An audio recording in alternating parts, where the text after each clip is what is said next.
And we are back. Welcome to another edition of the Sports War. And we are back. We got the full crew in the house. That is what it's all about. The Yankees, out of any team in the league, are the best equipped to handle a blow like this. I think there is a higher power at play here. He's due law of averages. That dude is the ultimate scrub. It's trash. Yeah. Every person you have in there is fucking trash. Next game, you're going to see a big performance. You can see it in the end of the game, and I'm just totally stoked and excited for this. And we are back. Welcome to another edition of the Sports Port. And once again, it is the Barnes and Tony show. Anthony, how are you, my friend? Doing well, dude. Hot weekend, man. Mad sports, lots of fun. Happy to be here recapping this weekend with you, Brian. To be dope. Yeah, the weekend that was so much that went down. So much, dude. You appeared to have a great weekend in Vermont yourself, Tony. Yes, dude. As you said, I was in Vermont skiing second weekend in a row, dude. So I'm kind of getting a little bit of a hang for it, I think. And I did my first black diamond yesterday, dude. With ease, morning. There was definitely some trepidation, dude, at first, you know. Okay. Like, going up to the lift and you're just, obviously, you take in the sights and then you kind of start to feel that, hey, man, this lift is a little bit longer than the other ones. And dude, I'm not gonna lie, when you got off the lift, it was just like black diamonds all over there, dude. I've never done one before. So I was like looking around and it's like, even when you get off the lift, dude, when you come down, it's just like a small area and all like the slopes are around you. So you just like immediately get that little like feeling in your stomach, dude, like a little scared, a little nervous. Yeah, dude, I just like took it a little bit slow at first. And one of those slopes where you just like, you look over and you don't really see the slope at first, you gotta like get into it, dude. And of course, you just see people bombing down it, doing like 40 miles an hour, like ridiculous. But I made it down, dude, alive. There you go. Which is dope. So that was a big win for Tony this weekend. Some good bourbon, some good food. Definitely some maple bourbon. We had some pasta Friday night too. So it was really good. Saturday night pasta. It was amazing. As Doggy would say, how was the travel? Super easy, honestly. I mean, up to J is like 5 hours, 4.5 hours, something like that. It's a straight shot, honestly, the probably the hardest part is going through Hartford. Really. Oh, really? That's kind of annoying. Up there. Other than that, 91 68 NE. Yeah. Oh, sick, dude. And then, dude, it's actually so funny. Even coming back yesterday, the drive was totally fine. And then literally at Hartford, people like speeding, cutting you off, honking, like literally, like people were just crazy driving. So funny, dude. And yeah, it was dope, dude. Great food. They had like this little Waffle House thingy at the base of the mountain. You get a nice fresh Belgian waffle. Oh, jeez. Wow. And I was talking to the lady they have like a patented like sugar thing on it. Oh, really? Like patented like sugar cane. Like no one else has it, sort of deal. Wow. And it's like so crazy, so delicious, dude. You can get it with chocolate drizzle or without. I went with it without. Amazing. At any point were you technically in Canada? No, I was not technically in Canada at any point, dude, but you can see Canada, from the mountaintop. If I wanted to, I think it was like a 10-minute drive. I didn't have my passport with me, bro. You didn't want to get patted down. Yeah. Dude, what are you doing over here? Where are you going? Why is this a little funny in here? Oh man, but yeah, glad you had a good time. Yes, dude. I heard you ate well this weekend. Yes, ate well. Between Sign of the Whale yesterday, Colony. How's the food at Sign of the Sushi Whale? X. It was pretty good. It did get the burger. Nice. Yeah, I don't usually get burgers, but it was like right before the dinner menu came out, so there wasn't too many options. So I just got this burger with I want to say it was caramelized onions. I think there was some caramelized onions, avocado. Ugh. Yeah, I don't know why you're so tight on avocado.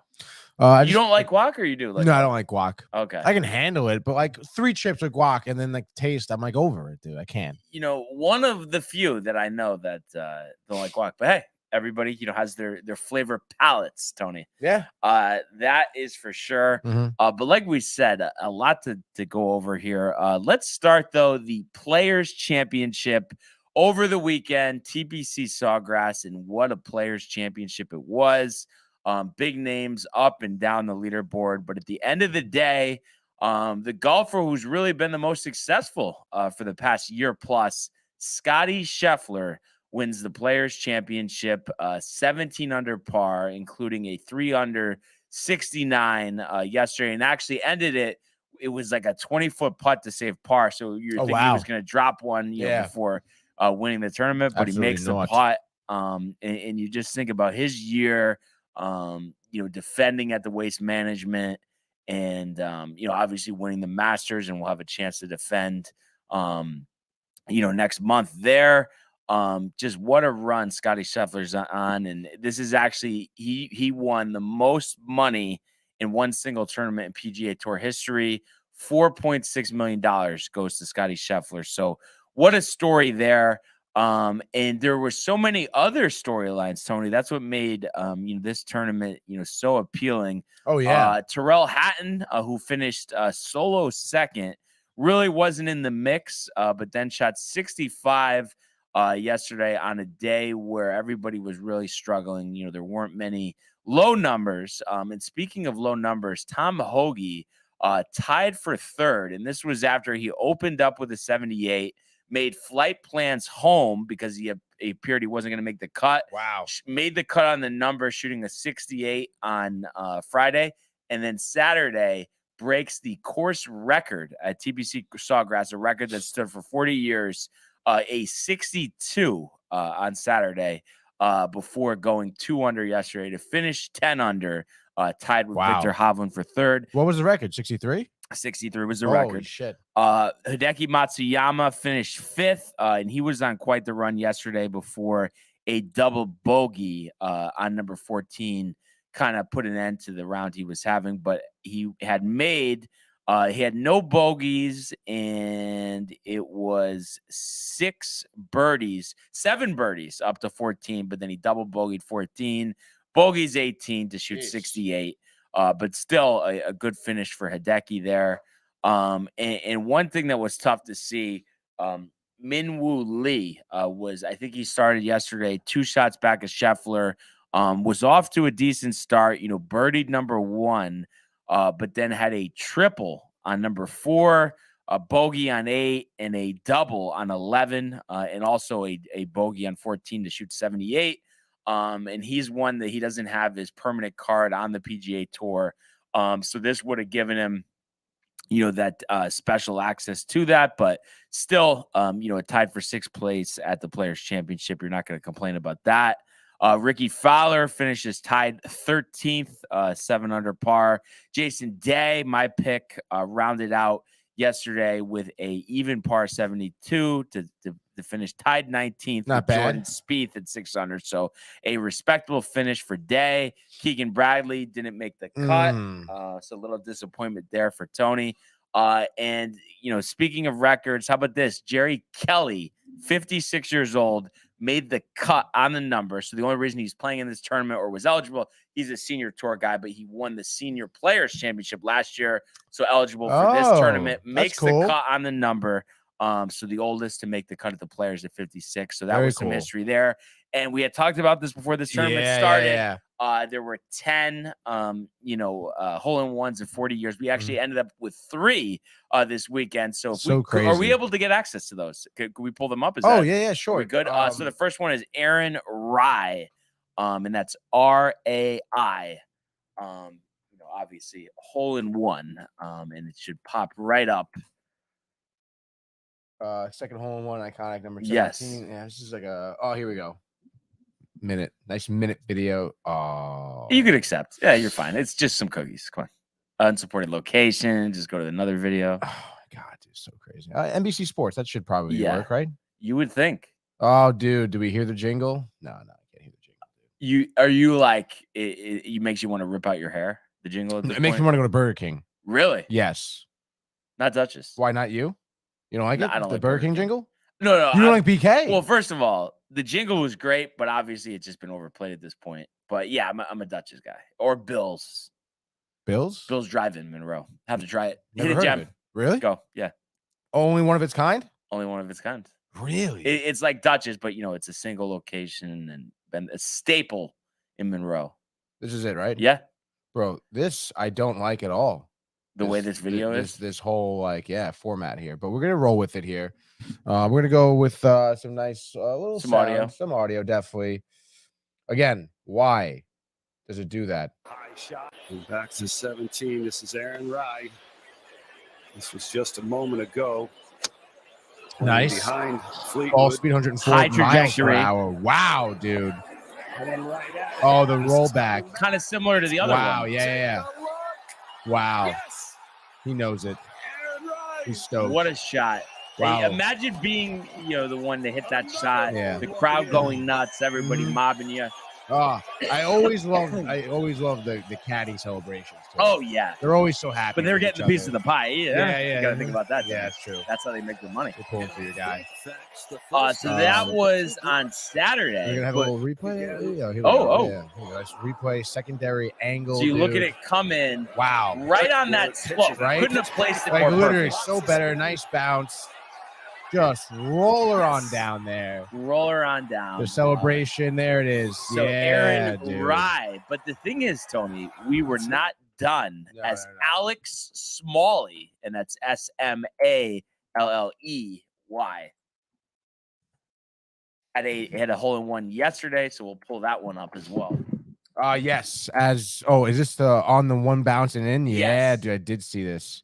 Let's see. Let's just go to YouTube. Pretty healthy. No. I saw this on Twitter, bud. Come on, I'm in it still. Yeah. All right, you ready? Yeah. We should be good to go Crowd here. outside the ropes at the Nice, Alex dude. What is he Smalley. hitting right here now? This looks like That some looks type like of a pitching wedge. right? Yeah. Okay, yeah. last handful of I was groups gonna coming say through to start their final round. 17 we go. Alex Smalley on the tee. Wow. More to the right. Yeah. Oh. Wow, dude. You literally, like, if What you happened? blink, you don't see it. 3 aces. Aces is right. Holy Yeah. shit, that's so crazy. Let's see, what do we got? Buckley on Yeah, another Thursday. celebration here. On the final day. Oh, here, wow, look at the crowd Alex there. Smalley Oh, they go joins nuts. the party. What a moment. Here we go. Yeah, here's a replay. Lucky to get over the water, and we. There's it the was ball. You drifting kind of right. lose a little bit in the sun here, but there it is. One bounce and right in the I feel hole. like you'll dude. never see that again. Probably Right not, at the dude. green. Wow. That was headed for potential peril. Yeah, literally, That dude. headed straight to the bottom of the cup. For Holy the third shit. hole in one this week. And he's just like, and he's like, For the 26-year-old from what the Greensboro, fuck? North Oh, Carolina. my God, dude. He's like, yeah, I'm gonna do that. That's perfect. I made a mess of 16, hit a Oh, wedge wow. over the green in the water, and Very humble. hit one too many more putts than I wanted to. But You know this guy? Like, you know where he's from? I figured Nah, I Small? might as well just nah. go right at it. Not a big So, name. I just think yet. it was 134 All right, that's yards. enough It was about downwind. Small here. Not a big name. not a big name, but I mean, unbelievable, Tony. And the fact too that before this tournament started, I asked you if there would be one hole in one, and you were adamant that there would No. be. And then there's not one, not two, but three. I know, how crazy is that? What are the chances of that? But just overall, I just feel like this tournament was such a success for the PGA Tour, and this was after two. This is on the heels of John Rahm actually withdrew before round two. Was 1 under 71 on Thursday, but had a stomach bug. So I mean, but I was thinking to myself, I mean, this must have been like the worst stomach bug of all time, where he couldn't Yeah. like play a hole without having to, hurl. Yeah, definitely, dude. because I Must mean, be. Tony, $4.6 million, Right. and I think 8th, 9th place still got over $1 million. So That's ridiculous. he He would have was been in clearly there. in there, so it must have been horrible. Obviously, he's made all that money. We documented that before this tournament started. I think it was just shy Yeah. of 10. Do you yeah, it was like 9.5, I think. But you think you think the PGA told him to be like, hey, like maybe you should sit this one out? Or you think he Definitely him. definitely him, like not the PGA? No.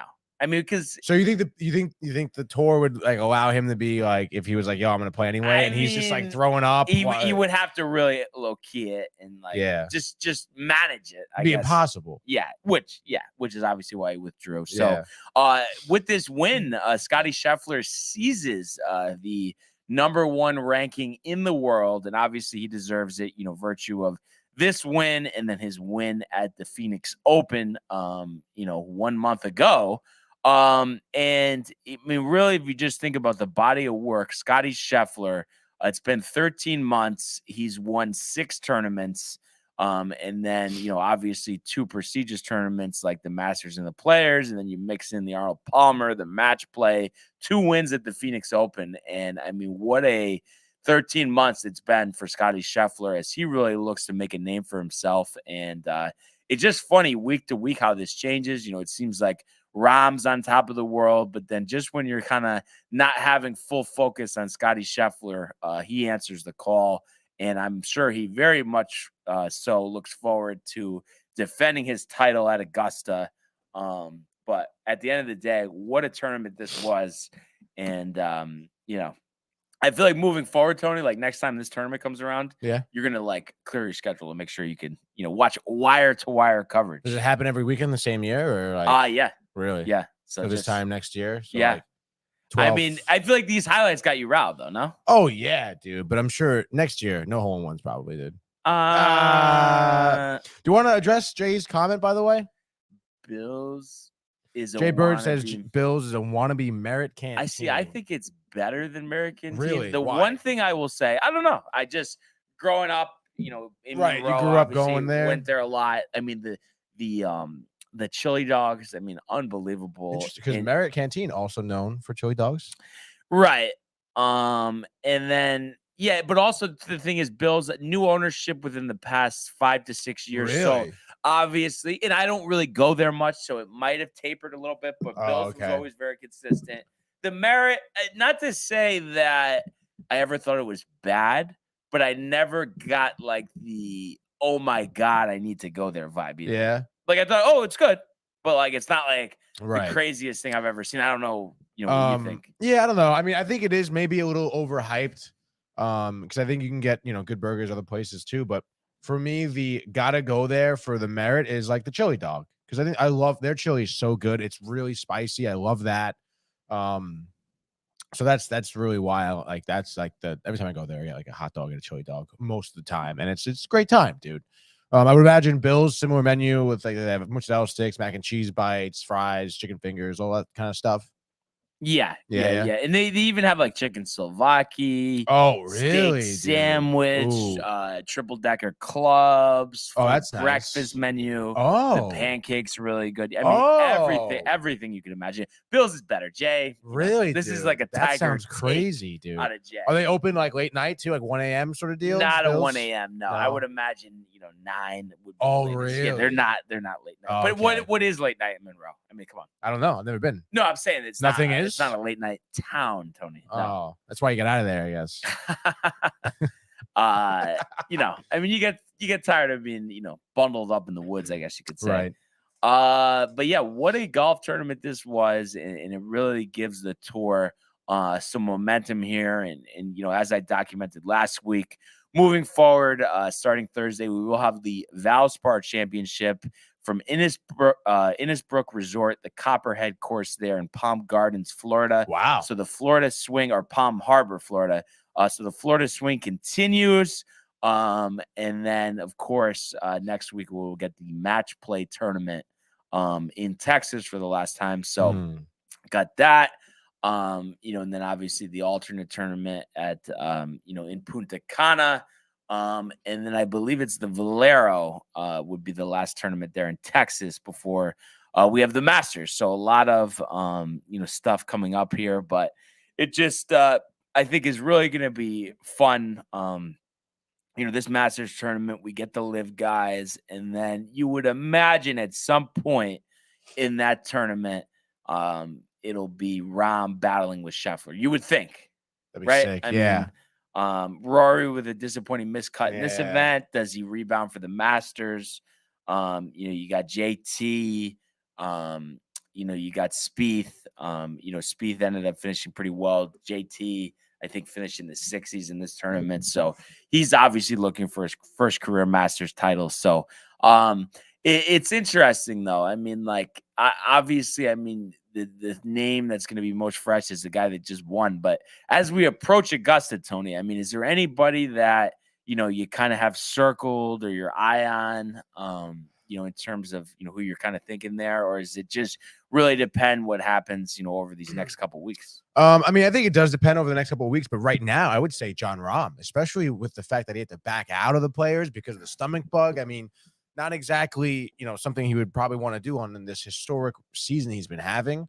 So I would imagine he wants to come back with some ferocity and get another dub under his belt, Maybe Jason Deva, another respectable finish. Yeah, I mean, I guess it's possible. But I'm telling you, now, John Rahm now has got to be coming back with a vengeance, I know. He dude. is. He is an intense guy. Yeah. But I mean, it's been a long time since somebody's repeated at the Masters as well. So that would be quite the story if Scottie was able to pull that off. But we will do a Valspar preview on Wednesday, and definitely some big names, but not all of the big names. So we'll definitely have to talk about that. So kind of an interesting, I would say, upper middle class in terms of the quality of the field. Oh, very nice. So we very good there, but we definitely have some major champions in the field. So it will be a fun time, as it always is, Tony. And something else we have to talk about, if you could, I don't know, do we have like a hardwood background or anything we could do? A hardwood, or is it just MSG? That's really our only option. Like for basketball? For basketball, yeah. Without, not NBA, it's like college basketball. Do we not really have? We have March Madness. March Madness. Go March right Madness. There. Go Bang, March Madness. dude. So, yeah. Obviously, brackets coming out yesterday. And what are the chances? And I know this is going to make Tony smile, but UConn and Providence both really getting bad regions, bad first-round matchups, and really, I think poor seeding. Providence an 11 seed, so they avoid the first four, but they do have to play Kentucky in actually Greensboro, North Carolina. And actually, Chokri was texting me last night. Him and my sister are going to try to go. They've went in the past when they play in Greensboro because it's not too. Are those going to be? Is that going to be like a tough game to get tickets for? You think? No, not first round of the tournament. Yeah, no, right. No. That's sick. But being an 11, having to face a team like Kentucky from the SEC, and I know it's Kentucky isn't the vintage Kentucky we've seen under Calipari, but I just think they could have had definitely a better matchup, and I think it really deserved to be a 10 seed or a 9 seed. So to be an 11 seed, I think is a little strong. Nevertheless, I think they will give it a quality effort. And something interesting that I heard, you had St. John's parting ways with Coach Mike Anderson, and then you also had Georgetown firing Patrick Ewing. So a couple big openings. And I guess, the whole, name, image, likeness situation that they have in college. And I guess Providence, I don't know exactly how that works, but just isn't big on it. And I think are missing out on some recruits. And supposedly Cooley's getting a little frustrated. And there's some talk he could potentially take the Georgetown job. Wow. Which is interesting because the Providence native always said it was his dream job, and I almost wonder too if there's any correlation of the way the teams played recently, those rumors. So something to keep an eye out for. When it comes down to it, though, I do feel like they'll be able to work something out because it just seems like he works so well with that team. I don't know, dude, but if he wants to go to Georgetown, but Georgetown is no. Providence is his dream. I'm saying he just big program. He can, rescue the program. And then I could see why with, Providence having the cap on the NIL deals, maybe he doesn't think he can ascend further with them, but that's something we'll have to keep an eye out for. And actually, I think we should just be okay to do a bracket on Thursday because the first game started 12. So if we do it right from the top. Yeah, like that Thursday. So we'll kind of plan on doing that.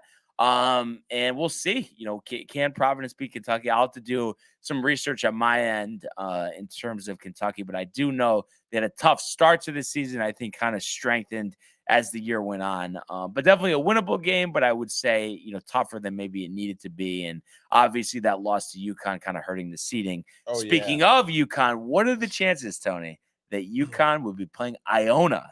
How the funny first is round that? of the tournament. So Rick Pitino at the helm, and I mentioned the St. John's job for a reason. He's heavily rumored to be in position to take that job. And he had said, Iona would be his last job. He Wow. appreciated them giving him the opportunity after, he had all those crazy parties with the strippers, recruits, all that stuff. So I'm saying it was nice of them to take a chance on him. But now with St. John's up, he loves living in New York.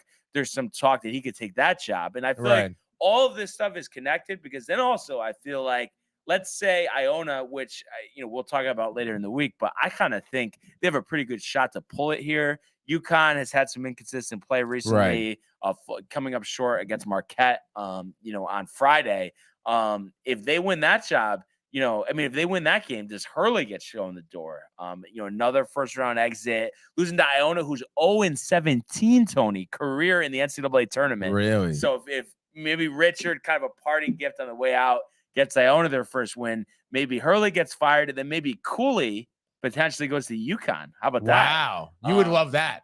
I would love that. You would love that. I would love that. Because I don't know. It's hard to, year 5, hasn't won a tournament game. They come up short against Marquette. I don't know. I just don't have a ton of confidence here. Right. Going against a Hall of Fame coach like Rick Pitino in this game, I could see Iona, giving them some trouble. Yeah, I mean, again, like you mentioned, like that Hall of Fame coach. I mean, he's got a team behind him. He's got good energy. I mean, that's really the entire tournament is about that. Like any little spark could push a team along. As far as winning the championship. So yeah, it could happen. And I just don't you feel like? I mean, listen, as a Rick Pitino coach team or any team from the MAAC, it's a 1-bid league. They really relish that chance to be in the tournament. Oh yeah, but I do feel like, with Pitino potentially about to leave, he really wants to make history here at Iona and win that first career tournament game for the school. What do you think the odds are that he leaves, like percentage wise? He's always left for jobs. So I'm gonna say like 75%. And that he leaves? Yeah. Whoa. Because he's making nothing. He's making under $1 million. And then he loves New York. He loves living in New York. So he could upgrade the program, upgrade the facilities. And then also for a guy who, was his legacy, from the Louisville situation, getting fired, having wins vacated, all of that has really taken a hit here. So if he could resurrect a St. John's program, Tony, that has been dormant for the past 30 years, upgrade those facilities. I mean, how does he not take that opportunity? Yeah, they're both looking to resurrect their reputation. Would it be that big of a pay upgrade? Oh yeah, really? I mean, Big East, Tony, St. John's, Big East. How much do you think how much the salary? You think? I mean, I would think he's going to make at least over $1.5 million, and I'm pretty sure at Iona, I mean, he had been making like $700,000-800,000, like nothing. So you're talking about doubling? Oh, easily. Wow, dude, that's crazy. They're desperate too. Yeah, St. John's is desperate. So this is going to be fun. I can't wait to pick these brackets, but it's kind of crazy that, I look at these and I mean, I guess, I would take Providence over Kentucky, but I really do think Iona is going to pull it. I don't know. Yeah. And maybe I was texting Mark earlier. He's telling me UConn's got a strong recruiting class coming in. So maybe they don't want to mess with Hurley, but pretty tough to stare another first round loss in the face here. And then, just with no reaction. As UConn. UConn basketball is big in the state. Yeah, no, very true. But I mean, I would imagine he did work on recruiting that upcoming class, right? Right. So, But body of work, recent. What are you doing? Nothing. You know what I mean? So it's a tough spot. It really, really is a tough spot. Yeah. So we will get the brackets going on Thursday. Hell yeah. So really looking forward to that. And also too, just to wrap up this college basketball talk, it's funny how stuff's changed over the years. So your number 1 seeds, I mean, this is not your who's who of recent, college basketball here. Alabama, Houston, Kansas obviously won the championship last year. So I guess you could, take them out of that, but then Purdue, so it's interesting that those are the number 1 seeds, but that's where we are. And then also, I guess I did mention Boise State to you a lot. They did get in as a 10 seed. So an at-large from the Mountain West Conference. They're facing Northwestern, actually favored as a 10. So something to watch out for. If they're able to beat Northwestern, they would actually face UCLA, provided that they beat UNC Asheville, the 15 seed, in that second round. That could be a possible upset there. 10-2. So Boise State with a path to the Sweet 16 Nice. What a story that would be. So, like I said, as we get closer, we'll talk about it. We'll do our bracket on Thursday. That's always fun. But a lot going on, Tony, to say the least. Let's go now, though, to the world of the National Hockey League. Here's Matthews. Scores! Hat-trick goal! My goodness, this is a great shot. Big hit on the far side by McCarr. He flattens Jordan's skull. Oh, my goodness. That's the top right back. Terrifying and robbed by Shesterkin. That's brilliant from Igor Shesterkin. It's a breakaway to win it in overtime. McDavid scores the winner in overtime.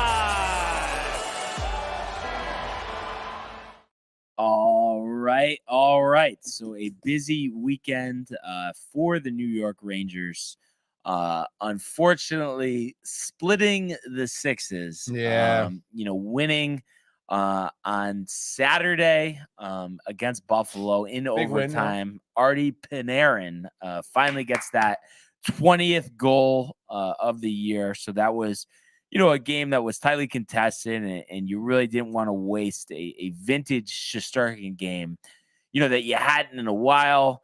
But and of course, winning and Panarin stepping up in overtime, you feel great about that, Tony. But is there any thought, and obviously this kind of parlays into the result we had yesterday, about a lack of offense concern? 2 goals, one of them being in overtime against a Buffalo Sabres team not known for their defense. Yeah. I don't know about not known for their defense, but yeah, they're known for their offense. They're known for their offense for sure. Yeah. I mean, again, you look at these stats, you look at that game, obviously you enjoy the win. The win is a win. You're getting those points. You need every point you can get, especially, playing a Buffalo team who is in their alternate jerseys and the black one with the Buffalo head on it. There's been so much talk about those jerseys for Buffalo this season because I believe they were I think 7-0 in those jerseys. Oh, really? Okay. Yeah. And obviously, some of the horrendous losses they've had this season. So, that was always a big kind of worry right there, just because, again, historically in those jerseys, they played really well at home too.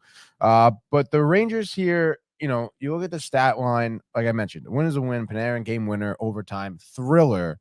Love it. Shesterkin, you mentioned, he had 32 saves on 33 shot attempts, 970 save percentage. It was vintage Shesterkin. But you look at the stats here. I mean, the Rangers 26 shots on goal. That really isn't a lot. And again, you watch this game and they played well. They had good shifts. They won 61.1% of their faceoffs. That's great, but for whatever reason, and not even whatever reason, but they weren't even losing the puck that much. They only had 6 giveaways, right? So they weren't turning over idiotic turnovers in their own zone or anything. I think they were looking for those kind of perfect setup plays. It was that going back to their old ways of just constantly passing and just looking for that perfect shot instead of just, getting shots on the net, try and get a dirty goal, stuff like that. And again, I think you've seen the Rangers kind of resort to that, I guess, in times of ironically desperation is when I feel like they kind of morally fine-tune their shot selection too fine, honestly, at that point. 26 shots on goal. I mean, that's just not enough. You're not challenging Luukkonen as well as you should. And he's someone who's a solid goaltender who sees probably a high amount of shots on goal every night just because of, Buffalo's lack of defense and everything. And he's a good goaltender. So, I mean, you have to figure out a way to challenge him. He's also young. I mean, against a team like the Rangers, you would imagine, he realizes the talents on the team. It's going to be in his head. If you start challenging him right away, you'd probably, score 4 goals, on him. Again, a dirty goal here or there, breaking down the Buffalo defense. Then that's when you can really, maybe make an extra pass to the open man and stuff like that. But you really have to play a little bit of a long game, I think, at that point. I understand sometimes the periods go by quick, but, 3 periods, again, it's a long game. Hold the puck, possess it for a while, get shots on goal, see what the goalie's tendencies are, see how the defense is playing you, and then move from there. Instead, they're just constantly looking for the wide open shot or something like that. And it's something we saw them do last year. Yeah, something we saw them do last year, specifically in the postseason too. Yeah. It's just They're just holding on to the puck, and that's great, I guess. I mean, you're keeping possession, but you got to get some scoring chances, man, Yeah. because all it really does, like, I mean, the way the game is, like, it just takes like a bad roll for a puck and you can give up a goal. So in these tight games, it really could go either way, especially, I mean, you're in overtime, it literally could have been anyone's game. Again, I'm not, taking it away from the Rangers. I mean, it's great. Panarin scored. It was a great goal. It was a smart play in overtime. But I mean, you don't really have much confidence after a win like this in your team. No, and for seeing the same thing, and here we are, basically a full year later, from when this first started, or even longer, if you really go back to last year's regular season. But I mean, it has to come to question. I mean, just the simple question of why. Who's responsible? Obviously, the cast has changed a little bit, since last year, and of course, they made excuse me, make these big trades for Tarasenko and Kane. It's like, is it a coaching problem? Is Gallant not coaching the right things, putting the right combinations together, and holding guys accountable? I mean, I don't know. I don't know what would be the alternative answer. I mean, you really don't have one. I mean, it does fall on leadership at that point. I mean, Trouba. You have not necessarily defenseman, Trouba, dude. You have a group of players who are just so super talented. Right. It's just a matter of getting them to play like well together, and that I think is something that 100% falls on the coach. It's kind of up to you to set that culture, that environment, and to like very clearly state like everyone's role and what they should be doing, where they should be going on the ice, and what they should be looking for. Like we can't have Panarin or Kane trying to hold the puck when they should be shooting, looking for an open man. That really should never happen. They have to be. Again, I don't know what he tells, Panarin or Kane or Zibanejad or Kreider or any of these guys in terms of, what to look for in certain situations. I mean, Gallant should be breaking down like any type of instance, like almost going through every scenario of a game and how each player should be thinking, sort of deal. Because it seems like they're just not on it, they're not like, they're just not thinking right, is what it seems, and I don't know. Like I said, that kind of falls on Gallant to be super clear about what players' roles are. And honestly, like, yeah, if Gallant's fumbling with that, then I mean, it should be Jacob Trouba stepping up. It should be someone who knows, like Mika Zibanejad obviously knows how to score. He knows what should be going on the ice. I mean, all these players do, but someone has to step up and really be a leader. If Gallant, I suppose, isn't doing that, which he should be, but sooner or later, you just need a leader. Like that's really what it boils down to, I think, because there's just so like if the Rangers keep playing like this, I mean, it's just wasted talent, is what it is. It's just wasted. Are you concerned that they've almost given Gallant too long of a leash? I don't think so. I mean, I think if this season doesn't end in a cup appearance, then you can start thinking about firing him. And it's funny too, because everybody says you really notice with Gallant as each year goes on, and I think it's been the common thing has been he's fired in the third year of a coaching stop, but they even say just from year 1 to year 2, there's like a dramatic drop off. I mean, obviously, I think overall, record-wise, they're probably similar to where they were last year. But when you just have games like this where you feel like you should win, you feel like the effort is piss poor, right? It's tough not to look at Gallant, and I think Matthew agrees. No. Yeah. Oh my God. I mean, looking at Matthew here, we haven't even. It's funny because we're recapping their win. Honestly, right. We haven't even talked about yesterday. Matt Gabriel says Rangers tough L. Watch most of it yesterday. What the hell is the matter? What's the matter with yous? Yeah, super tough loss. In overtime. By the Penguins on the road. Penguins on the road. Yeah, 5-game home stretch coming up. Big stretch. So yeah, it was again. You look at the road trip as a whole. I think the Rangers had gotten 5 out of possible 6 points, or 7 out of possible 8 points. So again, like you look at it bigger picture wise in terms of standings.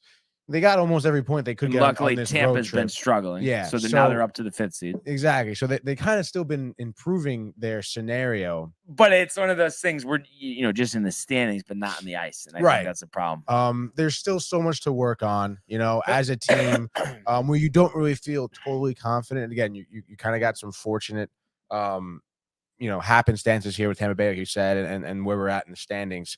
But Sunday, you said, 3-2, tough loss overtime. Penguins actually, I believe now, I think their median age is 31. Mm-hmm. So they're like historically the oldest team in the NHL ever. Wow. In terms of their average age. Chris Letang. Chris Letang, Crosby's, Malkin's old. Right. And Gensel's bringing that average down a little slightly, but let's take it easy now. Even Jari's got to be, pretty up there, I want to say. I feel like he's around 30. Yeah. Well, I guess. Well, that's the median age. The median age there. So, super gritty game here. You saw a lot of players is very physical. Again, you peep the team stats here. The hits, dude. There was 89 hits in this game, 44 for the Rangers, 45 for the Penguins. You saw some big matchups, big bodies going at it. Trocheck and Malkin were just a pair that were just really looking for each other on the ice. Just physical games, big hits, dude. You love to see that kind of tenacity with these two teams. But every time they play, it's just a big rivalry. Love it. Excuse me, but this game for me, I watched the entire first period, and then I was driving home, so I was kind of listening to it, just kind of watching it on ESPN. First period was absolute dog shit. Like one of the worst ways you want to start a period, honestly, especially against a team like the Penguins. And I'll tell you why, because it's a team that, yes, they are old, but they still are an incredibly quick team. They know how to beat teams. They know how to stay in games too. They know how to like down the stretch, the veteran mindset of the Penguins, they can beat you in the last 10 minutes of the game just because they know, they just know things. But first period, you were on the power play 3 times. You were on the penalty kill, 3 times. Pittsburgh had 3 power play opportunities. They converted on 1, early on in the game too. I mean, you really don't want to do that again. Like, you don't want to take the Penguins, I guess, age, you could say, or even some of their struggles, even though they've been doing really well as of recently. But you want to take them for granted. I mean, they're a team that can stick around in 1 or 2 goal games. So you really want to get off on the right foot when you start against the Penguins. And they did the opposite of that. They were flat-footed. They were not keeping up with the Penguins, which is why you saw penalties. And again, like 3 power play opportunities for the Penguins in the first period. That gives them momentum. That tires out the Rangers defense for the first period early in the game. That's, again, just not the right way to start. And just think about it. I mean, again, you can kind of, backseat drive here, or Monday morning quarterback. If you didn't have those power play opportunities, they probably would not have scored in the first period. It's a 1-goal game here. It was something that was pushed to overtime. It was a game that the Rangers easily could have won if they just came out skating harder. Again, they just looked kind of disorganized. And obviously a team like the Penguins, they recognize that easily and they take advantage right away because they're a veteran team who's played together forever. And it just sucks, dude. It's just like a horrible way. Like that, again, we just said overall road trip was good, but I mean, a loss to the Penguins yesterday, like that sucks, dude. That's a team. 4 goals over the weekend. Yeah, it's a team you're gonna see in the playoffs, right? And it's a team that anyone can struggle against, and if you give them an inch, they're gonna win. They're gonna beat you. Like you got to keep it tight there. And it's a shitty loss yesterday for sure, like Matt said. Yeah. Yeah, and to let Letang of all people beat you in overtime, obviously a defenseman. Halak was tight. So Halak can be tight all he wants. Yeah. He obviously let the goal in. No, it's funny though. He is on a little bit of a slide recently. With just wins and losses. I know not play. I see it all the time. Ryan Mead, the Ranger reporter, saying what a good job he did. Blah, blah, blah, blah. I don't know. Are you doing that good of a job if you're losing? I don't know. No, I mean, offense could have picked it up for him. Could have, but he also could have not let the goal in. Yeah, that's true. Yeah. Well, ideally, maybe we should try that next time. Yeah. No, I'm just kidding. But it's an interesting 5-game homestand here. So Washington tomorrow, and then 2 games with Pittsburgh Thursday and Saturday, and then they finish up with Nashville and Carolina. Carolina being on Tuesday before they actually go to Carolina and Florida. So kind of an interesting stretch here, and I think one that really will define, where they finish, in the Eastern Conference standings. But what's tough, Tony, is like they lose this game to Pittsburgh, and let's say they beat Washington.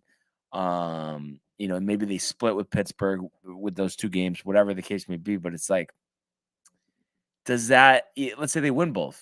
Like, how much does that really mean? Like, it's like they're struggling with these teams, and like Pittsburgh, they're not even their top competition. You know what I mean? So what's it going to look like? And we saw what it looked like. But when they play Boston, when they play Carolina, when they play the Devils, when they play the Maple Leafs, and I know, they've had mixed range of success against those teams, but I don't know. I just think if you're going to struggle with Pittsburgh, you're going to struggle with Buffalo, it doesn't bode well for what you're going to do against the top tier competition. And once again, does all this come back to Gallant? Well, I mean, you're talking about some pretty big questions here. I would say, it's a tough mindset to have. I think at this point in the season, you really can't think like, oh wow, like overtime, we had to take Buffalo to overtime. Like, what are we gonna do against the Bruins? Sort of deal. I mean, like you said, there was a lot of bright spots. We've beaten the Hurricanes this season. We've beaten Toronto. We've beaten the Devils. Yet we've come close to beating the Bruins. I think there's a lot of good, to look ahead to, and I think you still have to continue to just kind of have the mindset of one game at a time. The Capitals you have next, they're no walk in the park either. We saw a lot of success with the Capitals when Ovechkin came back. Obviously, that's your big name, that's your big guy you're looking at. It's another team where you don't take for granted, just like Pittsburgh. And again, like I said, one game at a time. Focus on improving one thing. One bigger thing that you probably could improve on is your offense. Getting more shots on goal, staying out of the penalty box. Maybe that's a big thing. Probably, I guess maybe for tomorrow, first thing I would focus on is let's come out hot. Let's have a play designed. For our first line, let's say like you win the opening face-off, you dump it in, you get some good forecheck going, you set up in your offensive zone. And then just have a play set up, like have a man where you want to, break through some defense, kind of thread through a couple of defenders, have something set up to get the puck going, to get your guys riled, that type of, I think, what's what I'm looking for, structure right now is what the team needs. And yes, that does fall on Gallant. Like he's the one who should be, hey, like we're gonna win this face off. And Trouba. And this is a setup. Yes. Yeah. And Trouba, obviously, too, out on the ice. He should be someone who, echoes Gallant. And if Gallant isn't talking up, that's when Trouba talks up and talks to his team. Like it's got to be that type of dynamic. And I think if they come out against the Capitals with that type of, like I said, structure and focus, that's something that they can work on to obviously get the dub, recognize how they got that win and why they were dominant, and then move on from there and apply that type of mentality to the new, the better teams, your next game.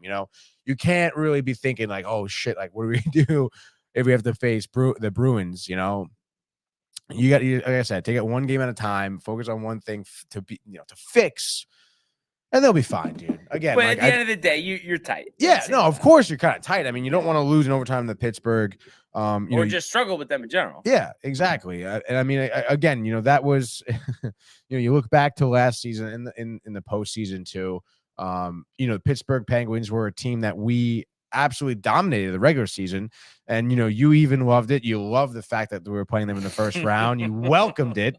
And you just struggle with the postseason. You don't want that to happen. That's on them, not me. Though. Yeah. So I think again, like they take it one game at a time. You're in the exact spot where you need to be in the standings. But here. you got but now is the time. Yeah, we can't lose 4-0 to Washington. No, I don't want to hear it. No. And I think, like I said, like starts with Shesterkin as well. He's someone who absolute brick wall. Defense turns to offense, and then like that's the name of the game. But offense needs to turn into offense at the same time. 4 goals over the weekend, yeah. Unacceptable. I'm not having it. Tony. No, you don't want that. And I want to go 4-0 at the worst, maybe 4-1 at the worst, or 5-0. for this homestand. Just do it. No, Just do it. So however we want to phrase it, just do it. Just do it. That's how I feel. That's how you phrase it. Just fucking do it. And tonight, very light slate, only 3 games. One on NHL Network between the Avalanche and the Canadiens, and then Sabres Leafs, followed by Stars and Kraken. So we could do one apiece, and a common game. And obviously we had that light slate back on Friday. So I had hit my pick with the Panthers. You lost yours with the Flames. So we're actually dealing with a 1-point game. Tony up 35-34. Opening day looming on the 30th. What do you got for me today? I guess that first game, I'm gonna take Toronto. I think that's really your safest bet. Colorado Avalanche still sometimes. Oh yeah, dude, they're very inconsistent, very questionable. And I feel, and like you alluded to before, Buffalo with the lack of defense. Losing to the Rangers. Lost to Dallas recently to the 10-goal game that Brian was not impressed with. And I think Toronto on a 2-game losing streak just beat New Jersey, just beat Edmonton handily. I just think that they can, at home against Buffalo, who's on a losing streak. I think it's a surefire win. One thing Toronto's been doing pretty well, I think, is winning the games against these, not so good teams here. So give me the Maple Leafs, who've already beaten the Sabres twice this season, scoring 11 goals in those 2 games against them, only letting up 5. So a great goal differential right there. I mean, how do you not go with something similar? I'll say a 5-3 game. Give me Maple Leafs. Yeah. No, I definitely like that selection. And speaking of, not being impressed with the 10-goal game, I am going to take the Kraken here at home, the slight dogs. So as you would say, a tight dog here, against the Stars. And I just think that the Stars, especially, on the road, are beatable. The Kraken, of course, had an up and down year, but at the end of the day, similar record to the Rangers, just slightly worse. So, a solid season, in terms of wins and losses, nevertheless. And I think they match up well with the Stars. The Stars have won 4 out of 5. Kraken on a 2-game losing streak, including on Saturday losing 4-3 in overtime, against Dallas. So they get a second crack here, and I think they take advantage. No pun intended. And I am gonna say they defeat the Dallas Stars here 4-2. And I'm gonna give McCann a rare 2-goal night. Vincent Dunn with both of the assists, 42 and 43, Tony. Vincent Dunn. Wow, you're doing your research, dude? Yeah. All right, so I guess that would leave the common game with us here. Yeah, I purposely did that, by the way, because you're talking about the Avalanche. Canadiens, dude. Carl, minus 267, dude. So we'll see what you decide. I know. 1, 2, 3. Avalanche. Wow, I have to say, I already had you marked down for the Canadiens. You always do that, dude. You always assume.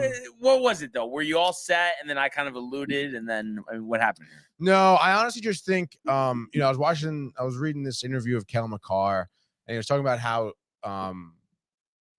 frustrated he is with himself. Okay. Because, he was, on the IR for a little bit, comes back, and he just said he's been playing poorly. He thinks a lot of the losses are because of him. So I think he's, it seems like he's frustrated, and I want to say some focus is going to come out of the young defenseman right there. So I think McCarr is going to have a big game against Montreal. Yeah, I mean, no, I mean, it makes sense, and obviously, I like the Avalanche there. I just, but I do get like the up and downs. It's been quite interesting for the defending champions, and I am expecting them to pick up where they left off and make a deep run in this playoffs. But I guess anything's possible. And of course, me, you, Matthew, focusing on the Rangers getting it together. As you would say, and of course that'll start tomorrow. Against Washington. But I hate to say it, but I mean, I could see them having a tough time with Washington. Honestly, as bad as Washington's been recently, it's just Ovechkin. I could see him having a couple goals. So they better be on their tippy toes to start the game here. Yeah, I mean, again, I think if they just come out hot with some structure and a plan, they can definitely, split some defenders for Washington. They can take advantage of their weak points. Ovechkin obviously is someone who can take a game into his own hands. He's one of those types of players just because of the overall just body of work of his game, dude. I mean, he is everywhere on the ice. He's a phenomenal skater. He's a big body. He gets physical. You obviously know about his scoring ability. He's someone, like I said, who can really just take a game into his own hands. And then they got a good goaltender in Darcy right now. He's been having a stellar year.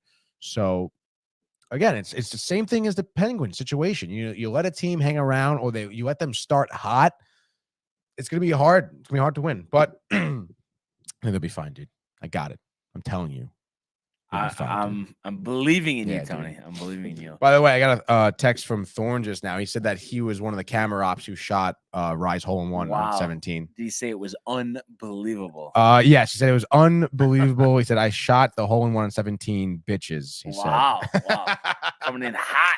Yeah, dude. It's funny when you I just looked up at the screen real quick, and I thought like you did one of those things where the camera goes dark, like smacking the table. Oh, no, you didn't. Wasn't do it, okay. But I'm saying I thought you did.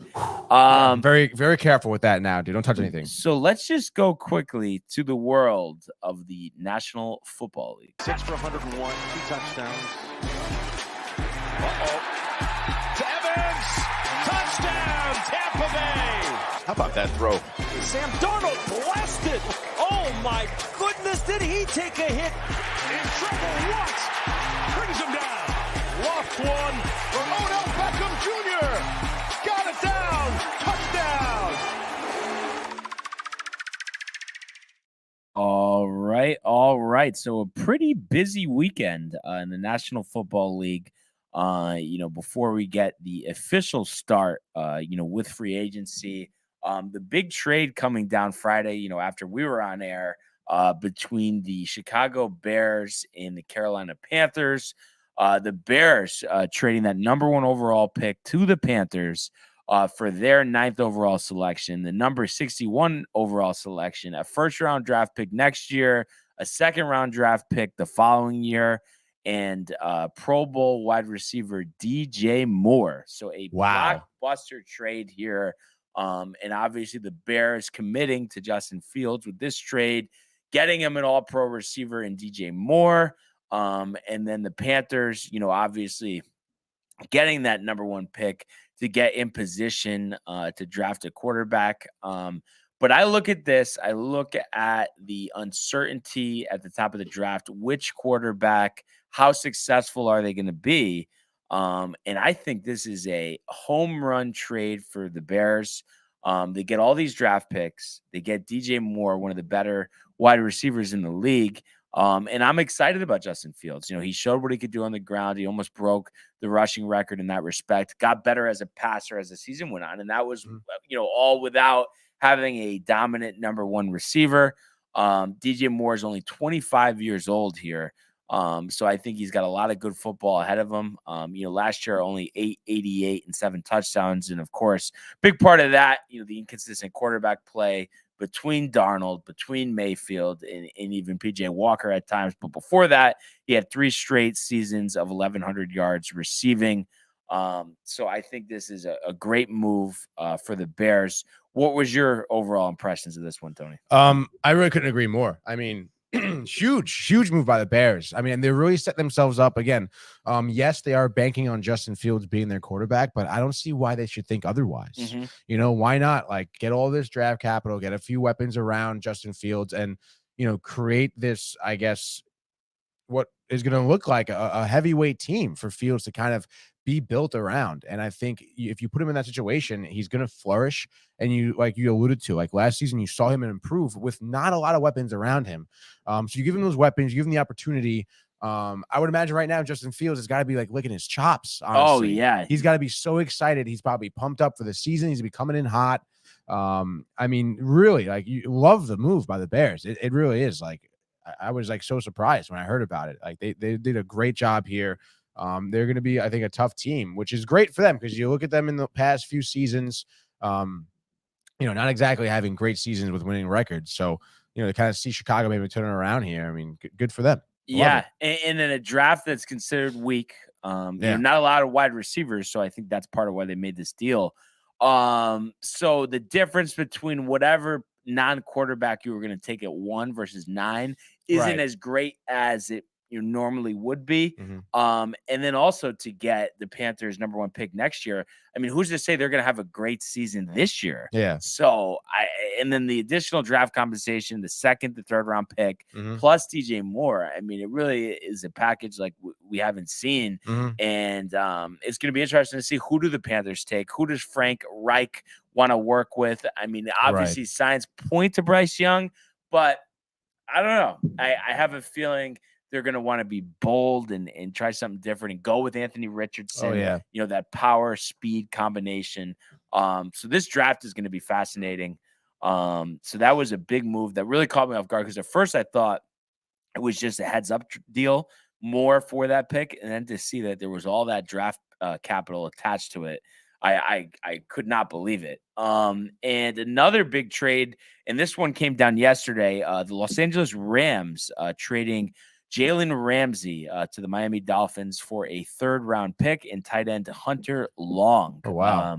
So Ramsey coming over to Miami to team up with Xavier Howard, widely known as one of the top cornerbacks in the league. And then they just named Vic Fangio, the former Denver coach and longtime defensive coordinator in the NFL, as their defensive coordinator. So you think about all of them working together. They brought over Bradley Chubb mid-season last year. I mean, this is going to be a dangerous defense and a dangerous team overall with what they have in offense, with those receivers, with Hill, with Waddle, Gesicki at tight end. I mean, of course, it's going to come down to will Tua stay healthy? Yeah.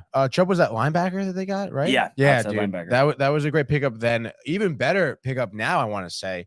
Honestly, I think for both teams, really. I mean, you obviously know about the Rams, having, one of the more piss poor, defending Super Bowl champion seasons probably that we've seen recently.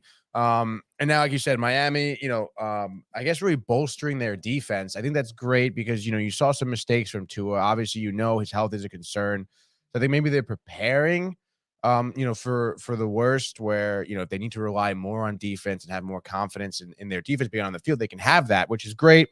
And then again, like the Rams just kind of switching it up in really any fashion, I think is what they really needed. So I would say, with that trade, I mean, I would say, great job on both sides there. I think they both benefit. Yeah. And then the Washington Commanders re-signing defensive tackle Daron Payne to a $90 million extension, 4 years, $60 million guaranteed. So the second richest contract for defensive lineman of all time behind Aaron Donald, 11.5 sacks for the former 1st round pick out of Alabama back in 2018. So definitely a solid move for Washington, as they look forward to this new era, once that team gets sold and, Daniel Snyder gets out of the picture. It's going to be interesting to see, what direction they go. And obviously they made a splash with Eric Bieniemy coming over as offensive coordinator. Oh, yeah. The Jets re-signing also Quincy Williams, brother of Quinnen Williams, who coincidentally, Tony, enough is looking for a new deal himself. But they get Williams, who had 73 tackles, 3 sacks last year, 3 years, $18 million. So I think a good deal. He's 26 years old, was a contributor on that top 5 defense from last season. So I think that's a good move. And then, of course, we're talking Jets. Over the weekend, Rodgers alluding to that a decision is imminent. Is it? The common sentiment, of course, is that the Jets, the Packers, they will work together, get a deal done, get Rodgers to New York. I did hear some murmur that there was a mystery team involved. I think that's BS, and that's the Packers trying to drive up his price. Yeah, that's more shit, dude. If I had to guess, and even this morning there was a report, still no official word yet. You would think it would be in the coming days, even as soon as later on today. But the uncertainty is tough because plan B just does not feel good unless there's something that we're not seeing here, Tony. Has your mind changed on this at all, or you still kind of have the same feeling here? In terms of it's going to get signed but take a while? Yeah, I think so. I mean, it's so funny because it's like I was listening to Rick and Dave this morning, and they were running through scenarios. And I think at noon today, Jimmy G is able to be, talk with teams. Yeah. So they were saying, like, what if like Jimmy G gets signed now, and the Jets are just waiting on Rodgers? Rodgers goes, you know what? I'm going to retire. But that's the thing. I just don't see him retire. I think if anything, But then what is he waiting for? What is he like? What is the wait? There are no teams involved though. There's no way, dude. No. No, I mean there definitely could be number one. There could be, sure, but and I think number two, he really wants to have confidence in the coaching staff, the front office, that a game plan, a roster is going to be tailored around him and around him getting his best chance to win a Super Bowl before he retires. He doesn't want to waste his time here. No, I understand that, but don't you think at this point the Jets have laid everything out on the table? Right. Like there really shouldn't be anymore. It's like, Rodgers, this is our deal. You can get whatever you want when you get here. We will put pieces around you, whatever you want. Just come to New York. Like, wouldn't you think that's what the Jets said to him? Yeah, but obviously we know he's, there's so many different adjectives you could use for Aaron Rodgers. But yeah, I think I don't know if this asshole. Makes sense. I feel like I hear cerebral, whatever that even means. Yeah, I don't know. Look it up for you.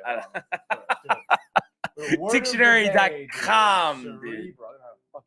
Like cerebral, like adjective. No, right there. What does it mean?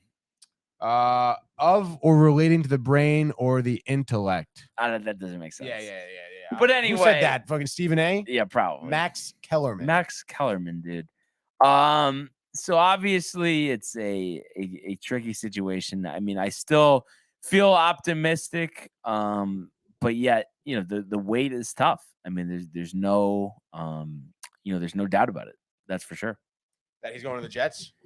No, I said the weight's tough, but I mean, I guess I do feel that he is. It's just a tough wait. I just don't get. He's speaking at a psychedelic convention next month. Is he really? Yeah. Oh God. Like that. Obviously, deemed priority by Aaron Rodgers and his people. Yeah. So something interesting to monitor, Tony. I think he might retire, dude. No, he doesn't. Psychedelic convention, dude. Doesn't want to share the stage with Brady in Canton, Tony. So also, Rick and Dave today were talking about how even if the Jets get Rodgers, I mean, the last time he had the Super Bowl was like 10 years ago, right? Right.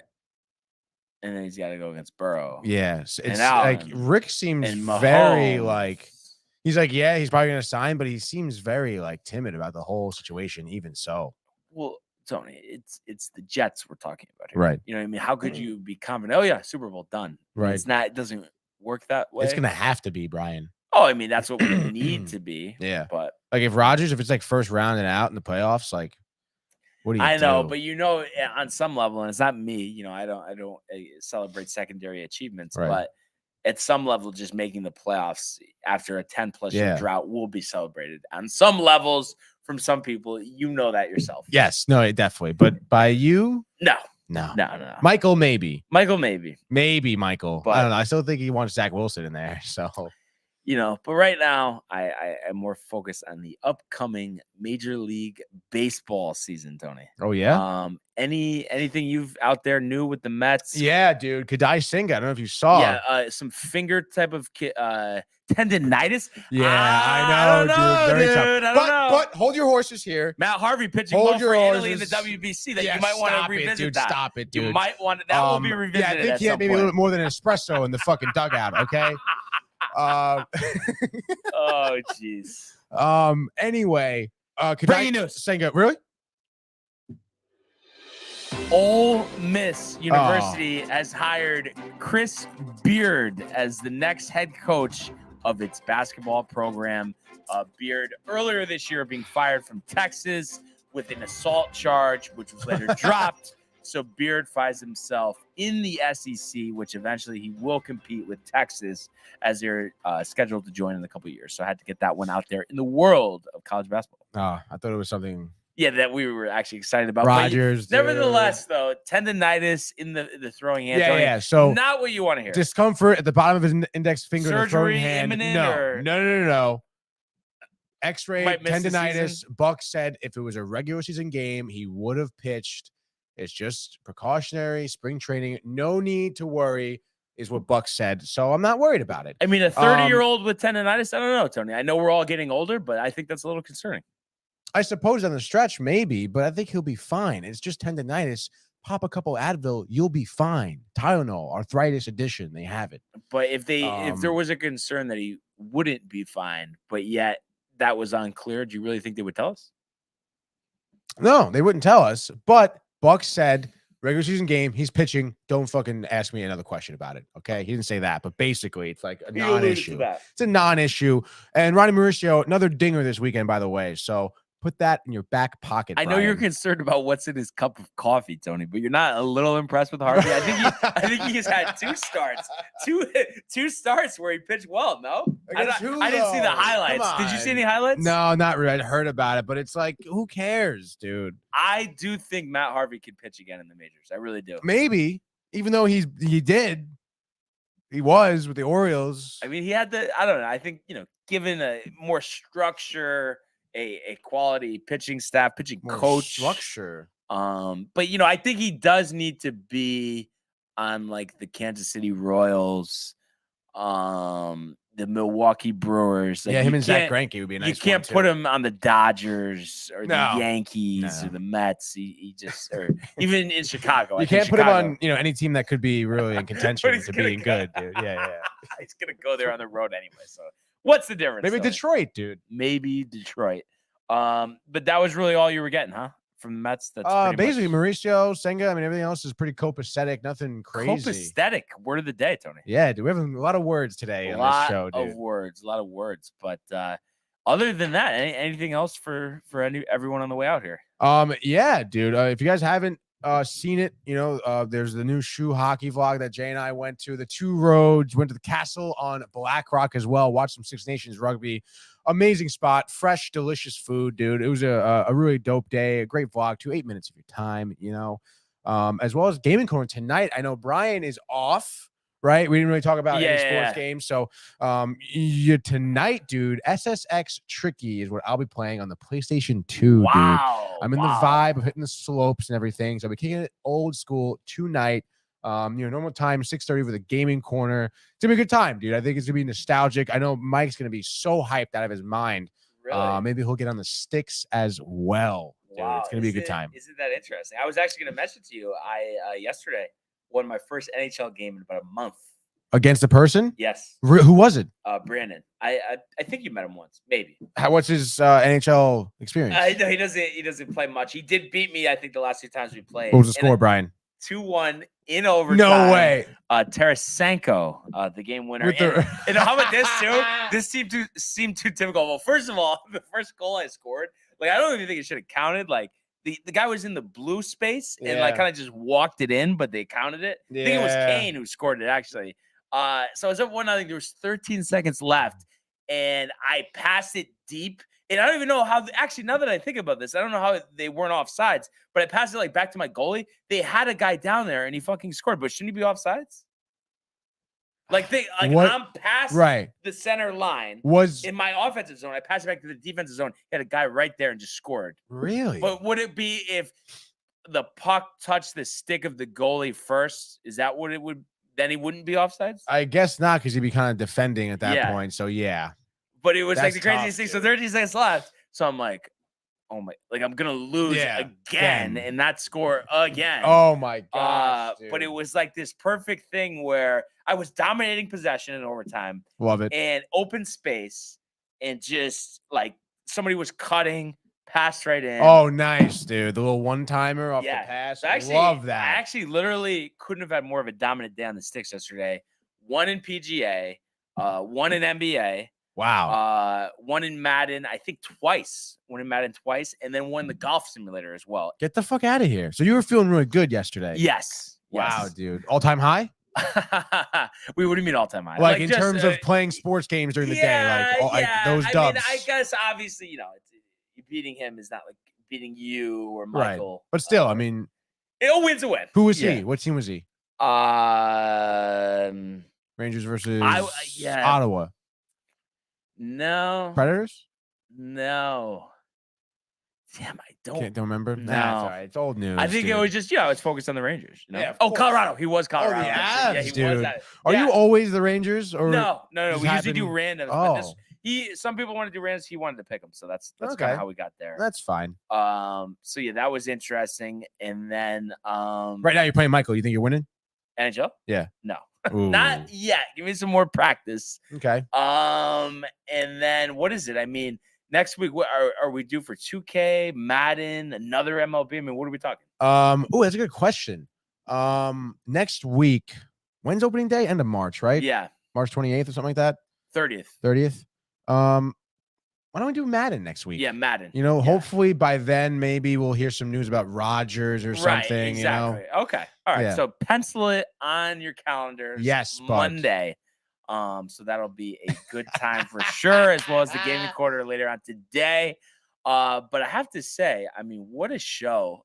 Really covered a So much wide fun. variety of topics, and really appreciate everybody tuning in and commenting, liking, and subscribing. Checking out the archives on the YouTube page, Tony, Michael, Renee, and Costume, as well as the merch at downtimetv.com. The spring collection is here. We want everybody to enjoy their day, enjoy Gaming Corner, and we will see you mañana. Hey guys, Tony here from Downtime TV checking in. I want to thank all our fans out there who's been liking, subscribing, sharing our content. You guys are the best. You guys are our bloodline. You make us love what we do. Thanks again.